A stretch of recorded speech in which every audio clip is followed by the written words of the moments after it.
Well, hello there, folks. How's it going today? Hope everybody's doing really good. Well, we're on the bench today. We got the old partscaster out here, and I'm gonna change the saddles out on this. Now, I wanted to point out a few things here. Okay, now this started out. This is a Squier Affinity that I bought from a guy down the street that was moving. It was pretty much brand new. I paid 50 big bucks for it with a gig bag. And, I was just thinking about flipping it really. And then I started playing it. And this thing is just magic. It plays like unbelievably well. And it sounds really, really good. This one's got a little more bite to it than some of the American tellies that I have. It's just a really unique thing. I've told you guys this before. Sometimes you got to dig through the pile to find a good one, and it could be a Squier, it could be a Fender, it could be a Walmart guitar. They're all made out of wood, most of them, so they can all vary. In any case, I'm not going to babble too much about this, but I wanted to show you guys this. Now, this is a brand new Wilkinson Telecaster bridge, okay? Now, as you can see, well, maybe you can't, but let's get you in there. You can see that I'm going to square this bridge up to the other one that's on the guitar. As you can see, it's a different length, of course. And also, the hole for the pickup is on a different angle. Now, if I put that, kind of where it should go, the bridge is cocked off sideways. So I have to say this. I've seen a lot of comparisons with, Squier tellies and Max tellies, USA ones. There's really, you can compare the Max and USA ones, I think would be a fair kind of shootout, if you will. I'm not really into that kind of stuff, but as far as these Affinity Squiers go, it's a completely different guitar. The body's thinner, first of all. And here's something else to keep in mind. Now look at the distance from the pickup to the saddle. Okay? Now look at the distance from the pickup to the saddles on this. Now these saddles aren't exactly where they go, but you get the idea here. So, tonally, that's going to change, and having the pickup skewed differently is going to change it as well. So, in my opinion, the closer that the saddle is to the bridge pickup, it's going to have a lot more treble and high-end twang, if you will, okay? Now, this one is really close. So I think a lot of Telecasters are pretty shrill sometimes, especially on the bridge pickup, which is the one we love. You usually have to roll the tone down a little bit. But, in any case, I just don't feel it's a really great comparison. The other difference on a Squier Affinity versus a Mexican or an American Telecaster is the headstock. I'm going to roll you guys down here. I can dig a guitar out here later and compare those, but those are different. Now, this depth is different. This little shape is different. A real telly is quite a bit thinner in the headstock. This has got a little more beef to it. Does that change the tone? In my opinion, absolutely. Again, I'm not saying one's better than the other. I'm just trying to point out that they're different here, okay? Now, this guitar is a great instrument. It just is. If it wasn't, I wouldn't keep it. I get rid of the dead beats. I just don't have, there's no sense. If I can't, tweak them out of it or, whatever. I usually check acoustically, If they sound good acoustically, then I might put the effort in. Now, the reason I'm even doing this today, folks, is this. Hopefully you can hear this, but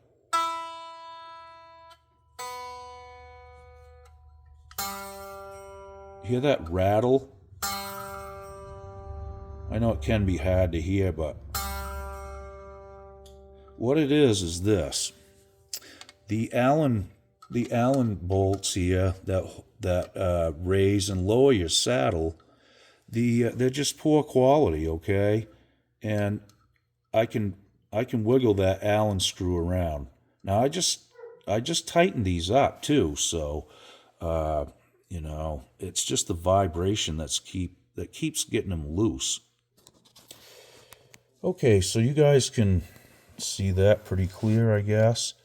So this is a top loader bridge that's on the guitar right now, and this one here is punched out for top loading, and it's also punched out down through for string through. Okay, and as I said before, this is a Wilkinson tram I bought on eBay, brand new, for like $15 or something. It was really inexpensive. But that's really not the point. What I'm getting at here is this. You can see there's 6 holes for the 6 saddles on this one. And this has the 3-hole version. So what we're going to need to do is drill a hole in between these right here, okay? That way we can put the screws through and put the brass saddles in there, okay? Now, the reason I really want to do this, number one, that drives me nuts, this vibration and the sitar kind of effect.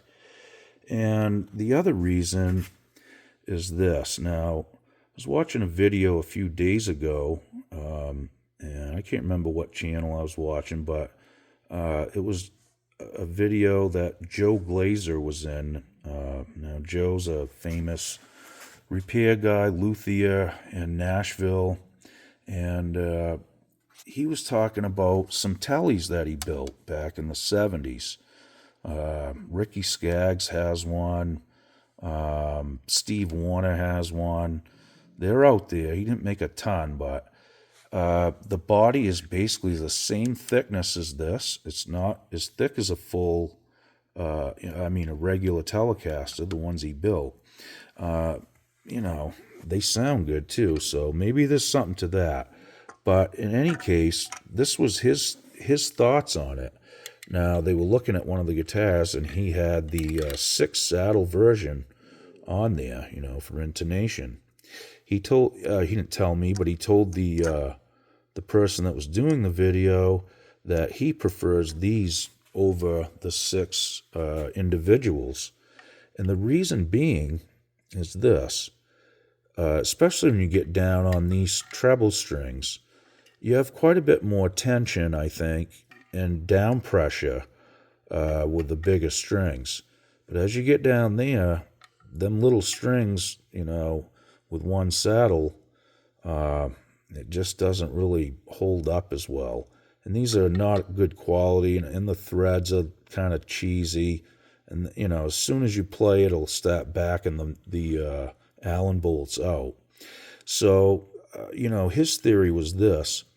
You have 2 strings per saddle on this setup, and 2 strings pushing down on these 2 Allen bolts instead of just 1 string with 2 Allen bolts.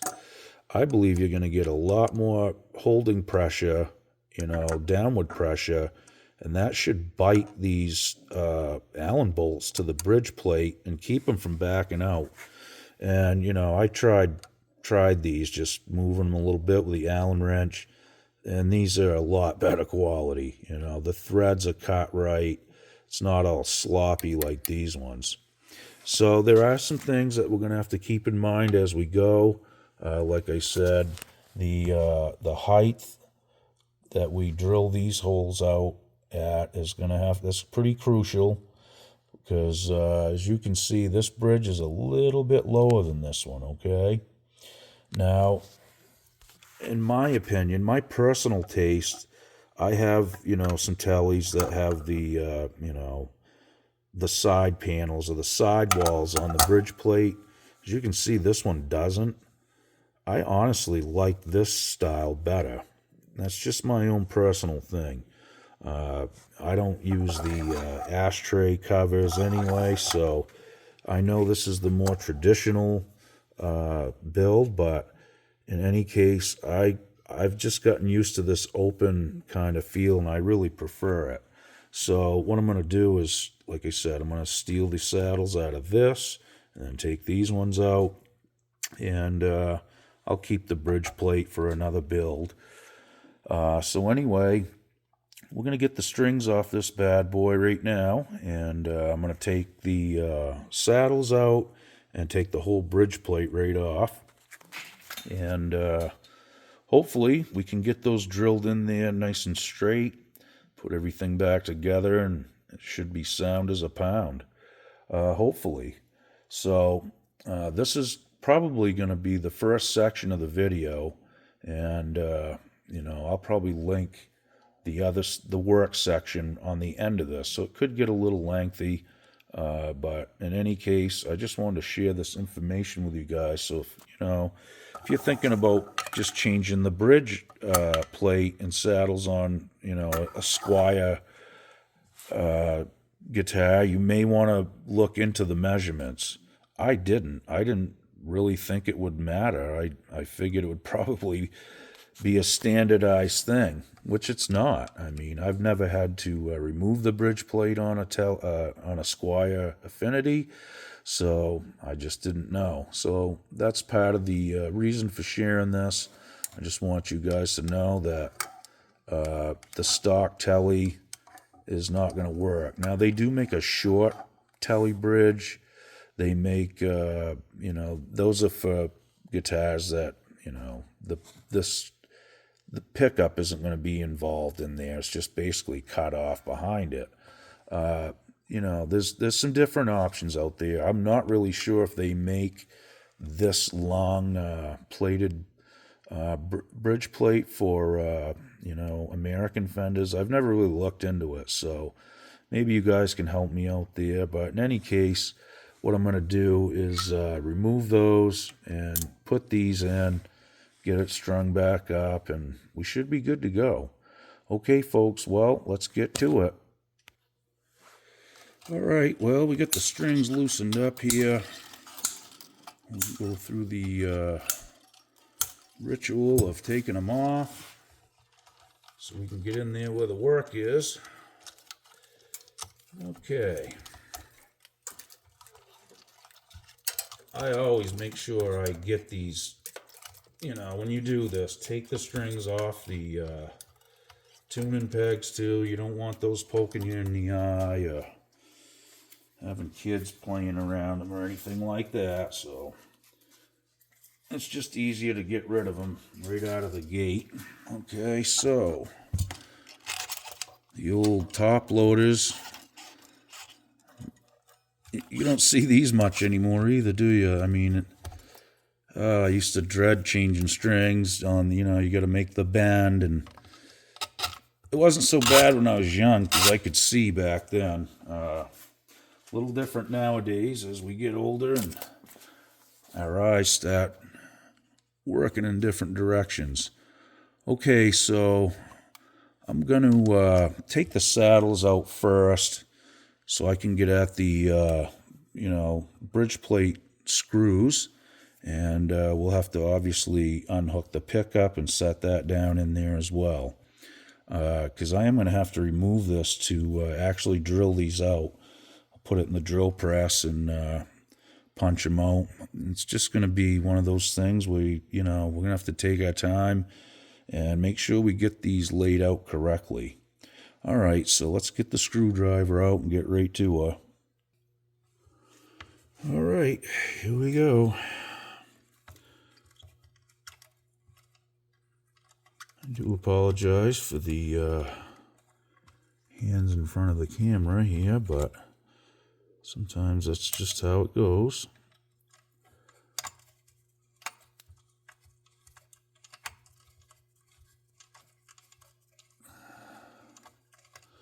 Like I said, these are pretty cheesy saddles. All right, I had to switch screwdrivers for a minute. That one wasn't really cutting it, so I'm going to run this one. That's much better. And, you know, I'll probably save these. I don't know why, but just for parts, you know, once in a while, if you need one saddle, you know, it's just what it is. Now, you can see the chrome platings bubbling up off these, and they're just really cheap. You can wiggle these screws around, and, you know, as I said before, this has been used a lot, but you don't really wear saddles out, you know what I mean? But like I said, the vibration is really just playing havoc with it, and it doesn't necessarily come through the amplifier, you know, all the time, but even playing the guitar acoustically is just, it drives me crazy to listen to that buzzing and rattling, and you know how it is. So these gotta go. There's no two ways around it. That screw even feels kind of bent. I mean, probably the screws are even cheap too. I don't know. It's just what it is. It wasn't a... It's not a $2,000 guitar. It's, you know, a couple $100 guitar, whatever they were. What was these? Like $229, $260? I can't remember now. I've never bought one intentionally. You know, I've never ordered a Squier guitar, but you know, you see them kicking around, and you know, doing what I do. It's pretty minimal to, for me, it's just time mostly that I have to spend, you know, getting these where I can play them and where I want to keep one, you know. The parts aren't really expensive. You know, it's just kind of this stuff. This still has the original parts, original switch. You know, it doesn't scratch. It doesn't make any weird noises. No, they're probably not the best potentiometers and switches ever made, but they're holding up. That's all I can say. All right. It's pretty crazy how, you know, when I started playing in the late 70s and stuff, and into the 80s, you know, inexpensive guitars were pretty cheesy, to be honest with you. Now with CNC machines and just the demand for guitars in general, they've actually improved. You know, and like I said, the CNC thing cuts the cost way down. So you can buy a pretty decent instrument, you know, for not a ton of money. And, you know, sometimes it's just taking some of these inferior parts off and changing them out. Okay, so we got those out. Okay, well, let's get rid of this stuff.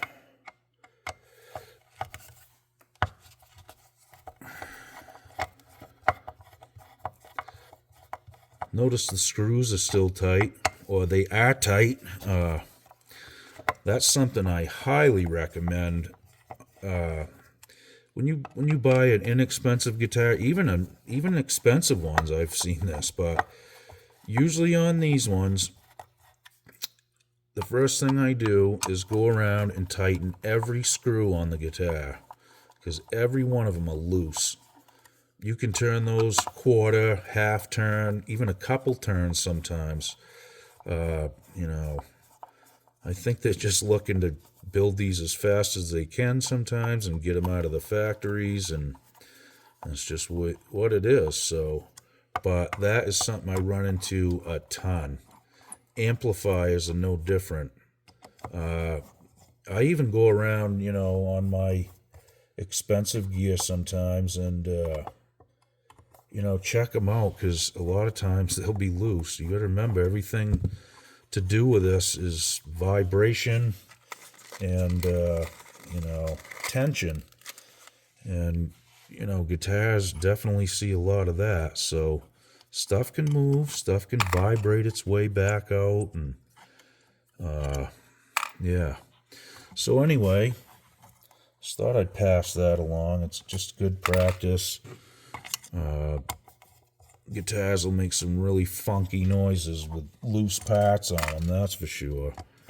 So another little tip, I will definitely go around this again before I do it.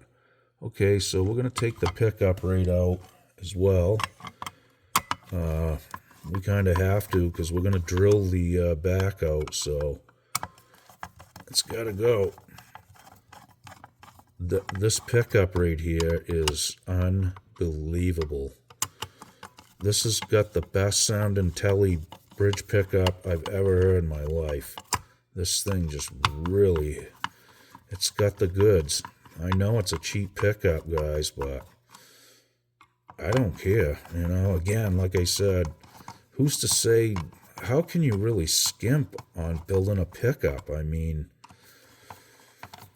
the parts aren't crazy expensive, you know.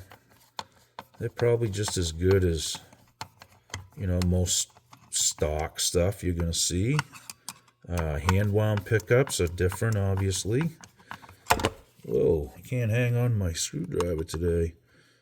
You know, it all depends on the wire gauge they use to wind them with, the magnet strength. You know, some will have Alnico 3s on the bass and 5s on the treble. I've seen all kinds of different combinations of it. So that's just stuff to keep in mind too. You will run into that, but this pickup is really, really good in this guitar. I mean, really good. Okay, so I think I'm just gonna set the screws right in there. We do have some writing in there, somebody's initials. Wow, I think it says 72. That's cool. See, this one was made for me the year I was born. Okay, so we got that one off. Like I said, here's another thing. There's all kinds of bumps and weird stuff happening on the bottom of this. So, you know, who's to say it wasn't really sitting down there the way it should be? Okay, so anyway, I'm just going to take a peek at this, and yeah, I think we're going to be okay. So I got to get some stuff out here so I can mark these and get ready to drill them out. This should be enough. Here's another thing. You know, I was kind of not contemplating it, but this was something I was really looking at was, is there enough material in between these two holes to drill another hole? So I have to drill one there, one here, and one there. And as I said before, the heights are a little lower on these ones. So I think what I am going to do is probably drill that up, you know, in between where the old ones were on the same elevation, I guess is what I'm trying to get at. I'm just fearful that, I mean, it's not a huge difference. This bridge is just a whisker taller than this one. But I want to make sure that I have them up high enough. Because if you don't, you know, you don't want them running downhill. You don't want them running uphill, so to speak, either. That can cause some issues too. I get it, they're adjustable, but you only have so much adjustment there as well. So those are some factors that need to be addressed and at least looked at before you do something like this, just to make sure. And looks like this is going to work okay.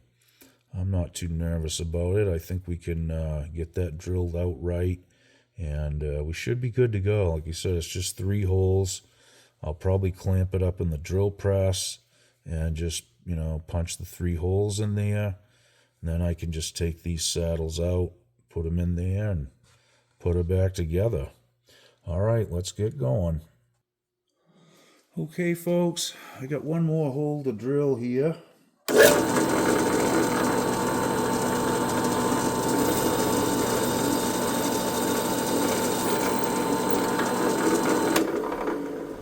Okay, well, that takes care of that. Let me see if the bolts will fit through there. Okay, so we've got the first one started through there. Slide that on, and I wanted to point this out too. I know you probably can't see right what I'm doing right here, but oh, come on, get in there. Oh, I hate little parts and pieces. My hands just don't want to work like that no more. Let's see. Okay. All right, we got it started that time. So, I just wanted to note this too, folks. When you take, if you are going to do something like this, you got to make sure the saddles are going in the right direction. That can really affect what's going to happen here. So, when you take one off, orientate it back where it goes in the right direction, and hopefully you won't have to unstring your guitar and flip them around. Okay, so I just wanted to add that as well. Okay, so that worked out quite well. They fit in there nice. I'll give you a shot of the layout in the back. And you can see where I drilled in between. Pretty handy. I mean, the middle one might be off just a whisker, but it could be just deceiving too. Okay, so we've got that part is done, and everything should line up really nice and straight now. So I guess the only thing left to really do here is just for me to put it back together and restring it, and of course intonate it. I may do another video on that specific aspect of this, and do a sound test too as well, just so we can hear it again. Okay, guys, well, I think I'm going to put a pin in this. We'll call this the end of part 1. It's really pretty much the whole video. I mean, you guys don't really probably want to watch me restring a guitar. I mean, we've all done that. There are some little pet peeves I have, though. I like to put enough winds on the tuning post so it actually gives you some break angle. Okay, so I'll wind them down pretty close to the bottom. Well, anyway, folks, I really appreciate you guys checking out my videos. Welcome to all the new subscribers. We had a few more show up last night. Under 20 more subs, and we'll be at 1,000 on this channel. So pretty remarkable, and kind of a nice thing. I'm not making money doing this, but it's just kind of a goal that I set as this went on. I really didn't have any goals at first. I was just doing it for fun, but when I started getting people from around the world subscribing to my channel, then, it kind of changed the game for me. I was like, well, let's see if I can really do this. Let me see if I can get 1,000 people to subscribe to my channel. And it's taken a little less than a year. I think I started the channel in the end of June of 2023, June, July, around there. And, I've been trying to put videos up every day if I can.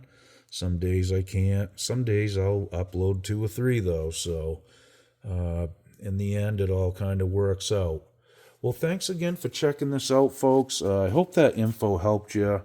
And I think we will do one more video with this guitar after I string it up and get it all back in action. I'm going to take out a American telly, and I just want to show you the differences in the headstock.